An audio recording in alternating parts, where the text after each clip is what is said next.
नमस्कार मित्रांनो, लक्ष्मीच्या पावलांनी या मालिकेच्या आजच्या भागामध्ये मी तुमच्या सर्वांचे अगदी मनापासून स्वागत करते. आजच्या भागामध्ये आपण पाहणार आहोत, कलालाही शेवटी आईच्या हट्टापुढे हात टेकावे लागतात.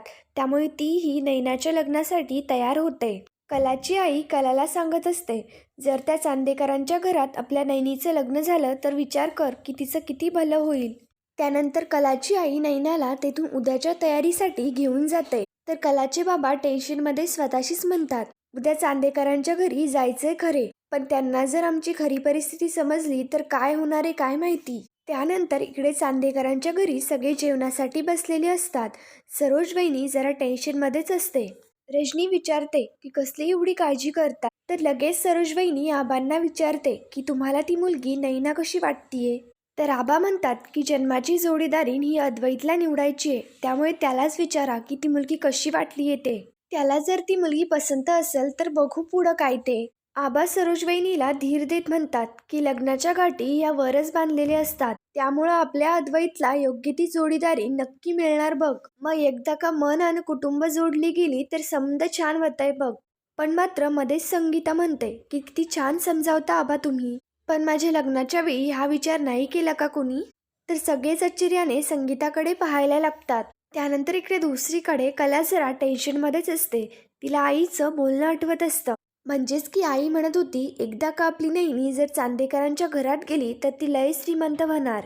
तिला आईचं बरंचसं बोलणं आठवत असतं. कला टेन्शनमध्ये असते. त्यातच ती एक डायरी आणि पेन घेऊन येते आणि स्वतःशीच म्हणते, नैनाताईंचं लग्न जर चांदेकरांच्या घरात व्हायचं असेल तर 5-1 लाख जमवावेच लागतील. कसे जमणार आहेत ते. आईला कसं समजत नाहीये काही, कारण चांदेकरांच्या घरात लग्न ही काय खायची गोष्ट नाहीये. काय करू मी, नैनाताईशी एकदा बोलून बघू का.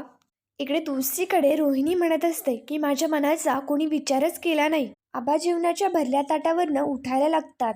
तर रजनी आबांना थांबवत म्हणते, आबा भरल्या ताटावरनं उठायचं नाही असं तुम्हीच म्हणता ना नेहमी. रजनी रोहिणीला म्हणते की तुम्ही पण शांतपणे जेवा. ही मनातली सल जेवण सुरू असताना कशाला बरं काढायची.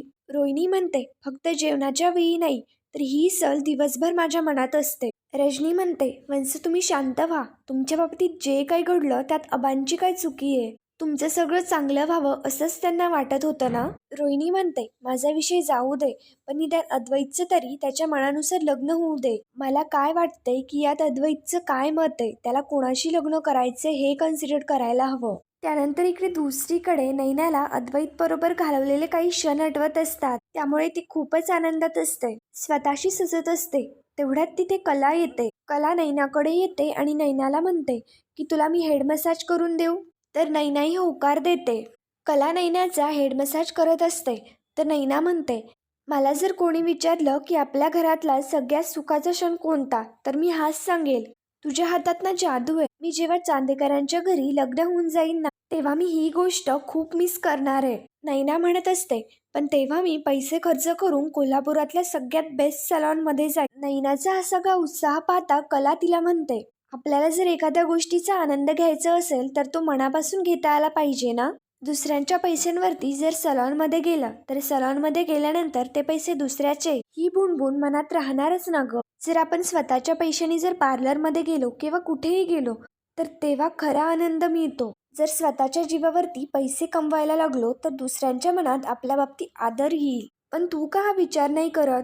तू इतकी टॅलेंटेड आहे, हुशार आहे, पण त्याकडे तू कधी लक्षच दिलं नाही. पण मात्र नैना कलाला म्हणते, अगं मला हे सगळं करायची गरजच काय. मी ऑलरेडी खूप मेहनत घेऊन चांदेकरांची सून होण्याच्या मार्गावरती आहे. आणि असं काय आणि तसं काय, मी मेहनत घेऊनच श्रीमंत होतीये ना. कला नैनाची समजूत घालत म्हणते, आपण तुझ्यासाठी दुसरा श्रीमंत मुलगा बघूयात. हा अद्वैत चांदेकर नको ग. नैना लगेच कलावरती चिडते आणि तिला चिडत म्हणते की तू काय डोक्यावरती पडलीयस का, सारखं सारखं तेच का बोलत असतेस. मी इतकी खुश आहे का तुला माझ्या स्वप्नांना आग लावायची असते.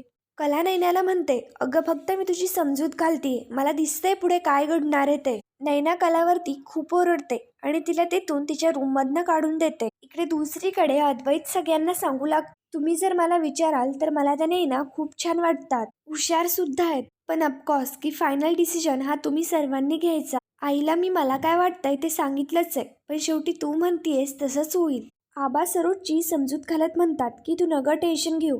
शेवटी अंबाबाईच्या मनात जे आहे तेच होणार. अंबाबाईच्या मनात जर नैना आणि अद्वैतचं लग्न होणार असेल ना तर ते नक्की होईल. रोहिणी सरोजला म्हणते की तू काळजी नको करू, तिचं फॅमिली बॅकग्राऊंड मी चेक करूनच राहील.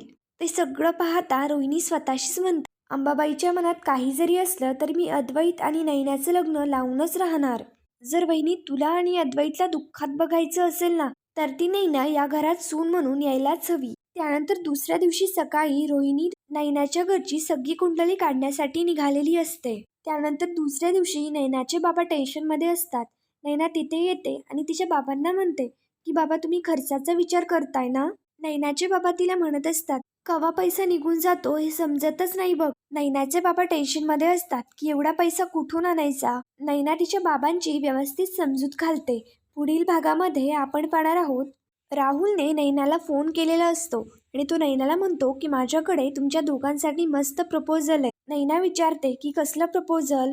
राहुल म्हणतो तू त्याला तुझ्या आवडत्या रेस्टॉरंटमध्ये घेऊन जायचं आणि तू त्याला टीप द्यायची. तर नैनाला टेन्शन येतं की काय करावं. ती लगेच कलाकडे येते आणि कलाला म्हणते मला तुझ्याकडनं थोडे पैसे हवे होते. कला नैनाला म्हणत असते आहे माझ्याकडे थोडेसे पैसे, पण ते पैसे काजलच्या कॉलेजच्या फीचे आहेत ग. रोहिणीही तिथनंच रस्त्याने चाललेली असते तर ती नैना व कलाला बोलताना पाहते आणि रोहिणी त्यांच्या दोघींच्या समोर येते.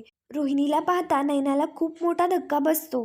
पुढील भागांच्या डेली अपडेट्ससाठी मराठी रंग या चॅनलला लगेच सबस्क्राईब करा. धन्यवाद.